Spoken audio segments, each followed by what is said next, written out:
सम्मानित लोगों ने यहाँ आकर के हिंदी सभा के मंच को किया है, सम्मान ग्रहण करके, और जिन लोगों ने वो सम्मान ग्रहण करके हम सबको, पूरे मंच को और हिंदी सभा के दायित्वधारी साथियों को सम्मानित किया है, उन सभी बच्चों को और वरिष्ठ समाज सेवियों को, साहित्यकारियों को, साहित्य प्रेमियों को मैं अपनी ओर से बहुत बहुत बधाई देता हूँ, बहुत बहुत शुभकामनाएं। हिंदी सभा 1940 में स्थापित हुई और आज 85 वर्ष उसके पूरे हो रहे हैं। भगवान करे ये जोड़ी रजनीश जी की, नवासी जी की किसी न किसी दायित्व में रहते हुए इसकी शताब्दी वर्ष को भी धूमधाम से मनाए, और ऐसा आशीर्वाद, ऐसी शुभकामनाएं इन सबको अपनी ओर से देता हूँ। और बहुत सारी बातें हम सुनने के लिए भी की यहाँ इकट्ठा हैं। अब बार बार हिंदी सभा में एक बात उठती रही है रजनीश जी कि डॉक्टर सारस्वत इस बात के बहुत विरोधी रहते थे कि हम बार बार मुख्य अतिथि अतिथि कह देते हैं। अतिथि वो होता है जो बिना बुलाए आ जाए, अचानक आ जाए। ये सब अव्यागत है, मुख्य व्यागत हो सकता है, और इसको बिल्कुल स्ट्रिक्टली फॉलो करिए, क्योंकि अतिथि हम नहीं हैं, अतिथि भीष्म जी नहीं है, सब आपके बुलावे पर एक निश्चित तिथि पर आए हैं। इसलिए कम से कम हिंदी सभा में हम इस हिंदी के शब्द को थोड़ा सुधार दें। वैसे तो हिंदी को सिरका बनना पड़ेगा, सिरका सबको आत्मसात कर देता, चाहे उसमें खट्टा करौंदा डालो, खट्टी अमिया डालो, मीठा आम डालो और बठेना बालक कीड़ा भी डाल दो, वो भी खट्टा हो जाएगा। वो सिरका अपना रस दे देता है। अभी तमाम ऐसे प्रचलित शब्द हैं, उनको अब हिंदी को आत्मसात करने की जरूरत है। अगर हिंदी को बढ़ावा देना है, ट्रेन लेट है, अगर ट्रेन लेट है और अगर हिंदी में जाएंगे बहुत कठिनाई होगी। उसको सिरके की तरह आत्मसात कर लीजिए। जब उसमें दो शब्द अंग्रेजी के हैं, ट्रेन और लेट, एक छोटा सा शब्द है खाली हिंदी का है, लेकिन ट्रेन लेट है, उसको हिंदी मान लीजिए। आप श्रमिक बोलेंगे, गांव में कोई समझ नहीं पाएगा, लेबर बोलेंगे सब जान लेंगे। इसलिए हिंदी को सिरका बनाइए और उन शब्दों को आत्मसात करिए और उनको हिंदी ही मान करके चलिए। अगर हिंदी को सशक्त करना है, और हम तो अवध के क्षेत्र में रहते हैं, गोस्वामी तुलसीदास जी के क्षेत्र में रहते हैं, मलिक मोहम्मद जायसी के क्षेत्र में रहते हैं, जिन्होंने अवधि को एक नई ऊंचाइयां दी है, और उन ऊंचाइयों पर ले जाने के लिए यहाँ बहुत सारे साहित्यकार हमारे बीच में उपस्थित हैं। मैं उन सबको अपनी ओर से बधाइयाँ देता हूँ, और हिंदी जिस तरह आगे बढ़ सके बढ़ाने का प्रयास करिएगा। विद्वत बैठे होते हैं, जहाँ भीष्म बैठे हों, वहाँ क्या हम कह सकते हैं, क्या बोल सकते हैं।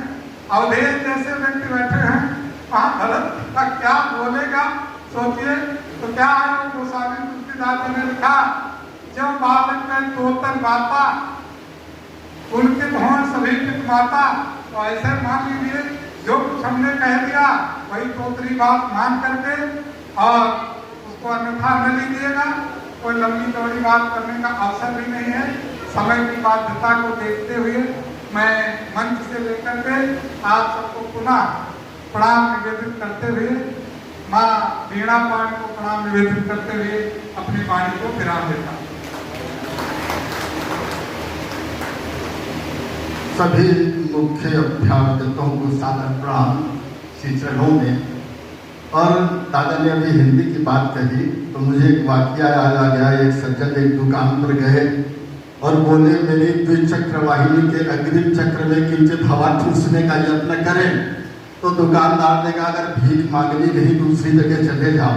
पढ़े लिखे व्यक्ति लगते हो, तो ऐसी स्थिति हो गई है हिंदी की। मैं बड़े आदर के सम्मान के साथ यशस्वी अध्यक्ष भाई आशीष जी से अनुरोध करता हूँ कि आए और आगे कार्यक्रम बढ़ाएं। डॉक्टर रमेश मंगल दादा रामा रमन बाबूजी कहा करते थे कि तुम मम सखा भरतम भ्राता सदा रहो गुरावत। तो भरत जी अपनी बात कर रहे थे, भरत जी का जिक्र भी है और कोई अतिथि नहीं है, इतना स्नेह है वास्तव में आपने। भाई यही बात रमा रमन जी कहते थे, वो कितने भाव विभोर होकर कहते थे कि सदा रहो गुरावत जाता। आप ही की नगरी है, आते रहिए। क्या प्रसंग है, उन्होंने निषाद राज्य और तमाम प्रसंग इसमें रामचरितमानस से जुड़े। ज्ञानेंद्र पांडे जी बैठे हैं, अवधि के बहुत बड़े सम्राट रहे, कल आए थे, बहुत बहुत धन्यवाद। ऐसे ऐसे प्रदीप जी, जब आपकी इच्छा है, इनकी इच्छा रहती है कि हिंदी सभा बढ़ती रहे, अवधि भाषा तमाम साहित्यकारों का और साप्ताहिक काव्य गोष्ठियां होती रहे। तो इस बार ज्ञानवती बहन आपको बहुत साधुवाद कि आपने सारे अवधि सम्राटों को, जो कि अपने अवध क्षेत्र में, चाहे अपना सीतापुर हो, रायबरेली हो, आपने हर जगह, बाराबंकी हो जो अवध का क्षेत्र है, लखीमपुर हो, हर जगह से लोग आए और अवधि की कल धारा भाई घंटों चला अवधि भाषा में।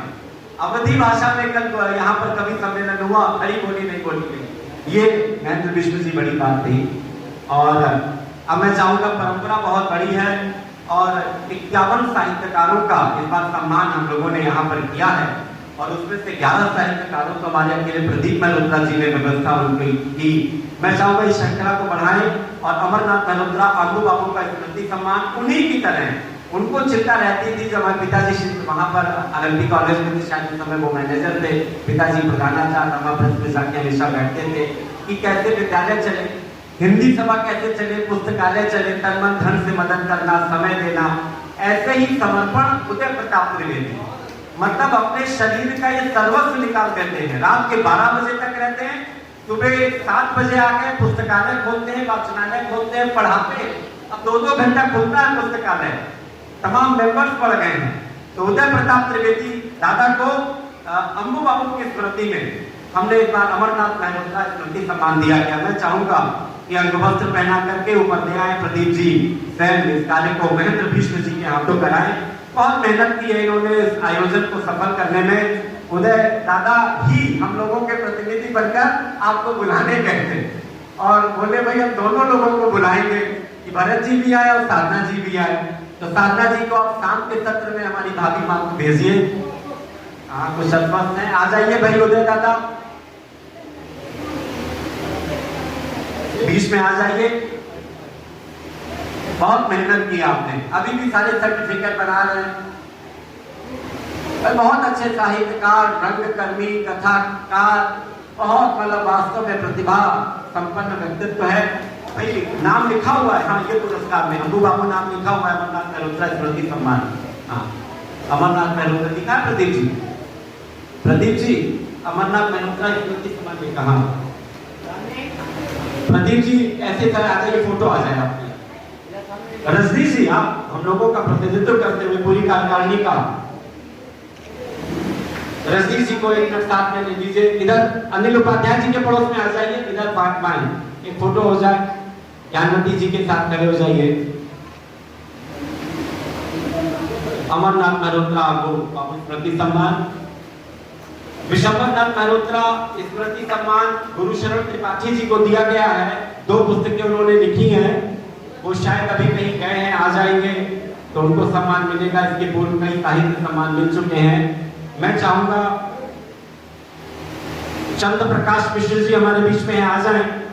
चंद्र प्रकाश मिश्र जी, बहुत मेहनत की है इन्होंने और जो साहित्य सम्मान है चंद्र प्रकाश मिश्र जी को, ये भी आपकी तरफ से हो जाए। आइए, अरे आइए चंद्र प्रकाश जी, नहीं विलंब ना कराइए, विलंब ना कराइए, आप जाइए, आप वापस कर दीजिएगा अगर आपको नहीं चाहिए, आप जाइए प्लीज, विलंब ना कराइए। समय बहुत बहुत कीमती समय है, बहुत आगे कार्यक्रम है। चंद्र प्रकाश मिश्र जी,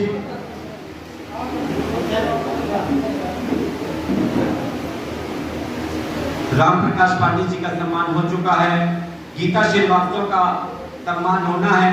सतीश वर्मा जी, साहित्य श्री सम्मान, जो हमारे साप्ताहिक काव्य गोष्ठी में आते हैं, साप्ताहिक काव्य गोष्ठी में आते हैं उस साहित्य सम्मान से सतीश वर्मा जी का सम्मान होना है। महोली के हैं दादा भरत दादा, ये महोली से आते हैं हर हफ्ते साप्ताहिक गोष्ठी में।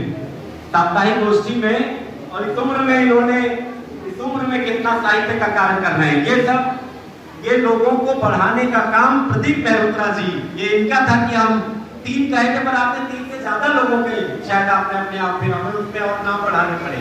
आइए सतीश वर्मा जी, सतीश वर्मा जी, ये देखिए साप्ताहिक काव्य गोष्ठी रजनीश मिश्रा जी और रमाशंकर मिश्र जी, भगवती गुप्त जी, चंद्र प्रकाश मिश्र जी, अवधेश शुक्ल जी, लक्ष्मी वर्मा जी जो सक्रिय रहते हैं, उसमें सम्मान सतीश वर्मा जी का। बाकी होता रहेगा, हम लोग करते रहेंगे। और अब अनिल उपाध्याय जी को हम चाहेंगे कि आपके 2 शब्द अनिल उपाध्याय जी आए।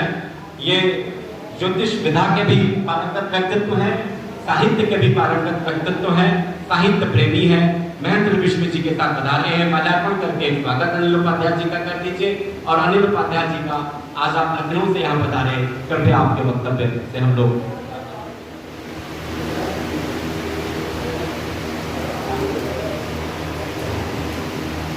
बहुत बहुत धन्यवाद आपका। मंच पर आसीन सभी